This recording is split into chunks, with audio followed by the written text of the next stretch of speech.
In this next session, we're going to take a look at continuing the work on our recipe project. What we're going to do here is apply some more styling to a table. But one of the things that we want to do is make our application a little bit more on the professional side by taking a look at how we can remove the inline styles that we have in our HTML and place them into a CSS document. The CSS document will be a separate file. So again, looking at our HTML document, we have an inline style specified by the style tags in the head element of our document. What we want to do is remove all of these styling elements out of the HTML document and into a separate CSS file. So the first thing we're going to do is copy all of the style elements, but we don't need the style tag, so we'll leave that alone. And then if we take a look at our folder structure here, we have a styles.css file, and we'll paste the information in that CSS file. Now most organizations will want to use a folder structure where you actually have a styles folder and then you might have multiple CSS files within that. But for demonstration purposes, I'm just leaving it in the root folder where our HTML file is. Now that we've got that in a separate CSS file, in order to apply the styles, we need to create a link. So we need to link our style sheet into our HTML document. We do so with the link element inside the head tag. And then we set it up as a style sheet element, and then we specify the href, which is the actual file name itself. And again, if we had a folder structure, we would specify where to find it within that folder structure. And then we simply tell it that it is a text CSS file. Now what we're going to do is we're going to apply that CSS styling not just to the web page, but we're going to make some changes to our list of ingredients located down here underneath the salad image. Currently, the list of ingredients is a UL tag, and if we scroll into our HTML document and find, we see that it's simply a UL tag with 3 list items in it. What we want to do is change this so that we can better represent the list of ingredients. Typically, you'll have an ingredient name and a quantity. So in order to work with that successfully, we're going to set up a table. So we'll replace this UL element and the 3 LI elements with the table element, and then we'll create 3 rows and 2 columns, one to support the ingredient name and one to support the amount of the ingredient itself.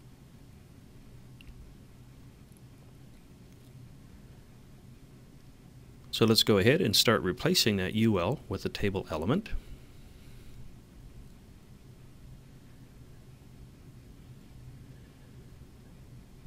Then we'll create our first table row, and then within that first row we want to have 2 table cells. So the first TD we create, we're actually going to start applying class names to the table cells. So each one of the cells will have a different class name. So the first one we'll specify as ingredient, and this will actually contain the text for the ingredient itself. We'll put that in place, and then we'll go ahead and we'll create a second TD element. And we'll also give this TD element a class name.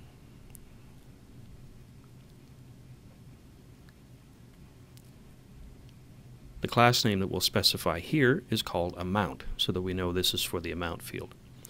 Again, these class names will become important when we start manipulating the styling in the CSS file.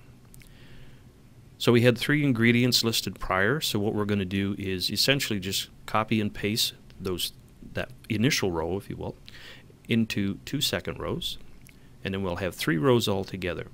Now what we're going to do with each individual cell is we're going to change the text that is in the cell, and we're doing this for a specific reason, because what you'll see after we're done is how the text doesn't align very well on the table, mostly because of the different widths or the different quantities of characters that are in each one of the text items that we have. So this kind of messes the display of our table up a little bit when we refresh the document, and it's not very visually appealing. So we're going to use the CSS to apply some changes to style the table to make it a little more visually appealing. So now that we've got all of the values entered, again you can see we have some different text items in each one of these table cells, and that will help illustrate the point when we refresh that we have some alignment issues within the table, and again, it doesn't look very nice because we've got stuff that's pretty much all left aligned and the text doesn't look very nice. So we're going to apply some styling to fix that up. Okay, so let's switch over to our CSS style sheet, and then we'll get ready to make some changes to that table. I'm going to scroll to the bottom, and I'm going to work on adding all of the different styles that I want for the table down here at the bottom. So the first thing we want to manipulate is the table itself. We're going to specify a left margin for the table.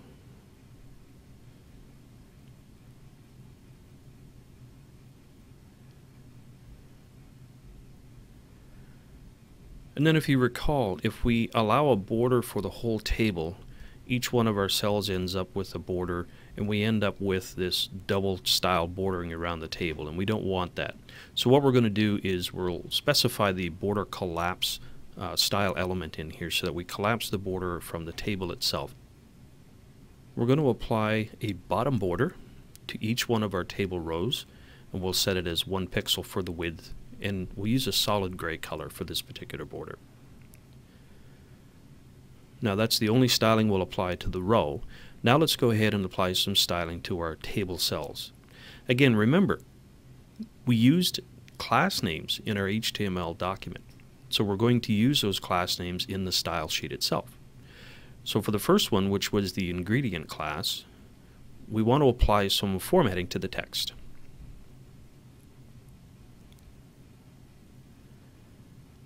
So we're going to left align the text in our ingredient column. And we're also going to apply some padding. Now we're going to do a right padding for this so that we get a little more space on the right hand side of that cell. And it's just going to allow a little more space, which adds a little extra visual appeal when we've realigned our text. Now let's apply some styling to the amount column. So we use the td.amount, so that amount is our class name. In this case, we're going to do a right align on the text, and then because we've done a right align, we'll do a left padding, and again we'll use the same value, and this allows us to provide a little more space on the left hand side of the text. Again, just adding that visual separation in the table. Now that we have the styling applied, let's refresh our page and see what our table looks like.